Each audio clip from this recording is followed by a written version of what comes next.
Breaking news చూస్తున్నాం. శ్రీకాకుళం జిల్లాలో ఘోరం జరిగింది.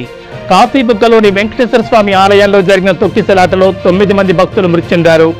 అయితే కార్తీక మాసం ఏకాదశి కావడంతో పెద్ద సంఖ్యలో భక్తులు స్వామివారి దర్శనానికి తరలివచ్చారు. ఈ సమయంలో అకస్మాత్తుగా జనసందోహం పెరగడంతో తొక్కిసలాట చోటు చేసుకుంది. ఈ తొక్కిసలాటలో పలువురు భక్తులు తీవ్రంగా గాయపడ్డారు. వారిని సమీపంలోని ఆసుపత్రులకు తరలించి చికిత్స అందిస్తున్నారు. అయితే ప్రస్తుతం ఆలయ పరిసరాల్లో తీవ్ర ఉద్రిక్తత కొనసాగుతోంది. పోలీసులు సంఘటన జరిగిన ఆలయానికి చేరుకుని పరిస్థితిని నియంత్రిస్తున్నారు. మృతుల సంఖ్య ఇంకా పెరిగే అవకాశం ఉందని అధికారులు చెబుతున్నారు.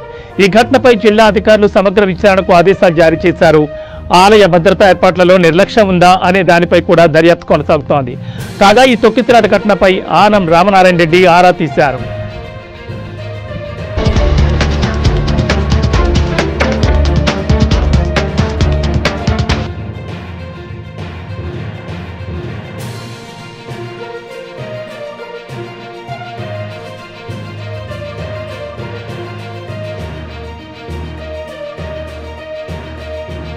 శ్రీకాకుళం జిల్లాలో విషాదం చోటు చేసుకుంది.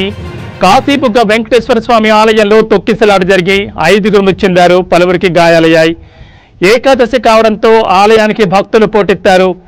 అక్కడ సహాయక చర్యలు కొనసాగుతున్నాయి. మృతుల సంఖ్య ఇంకా పెరిగే అవకాశం ఉందని చెప్పి అధికారులు చెప్తున్నారు.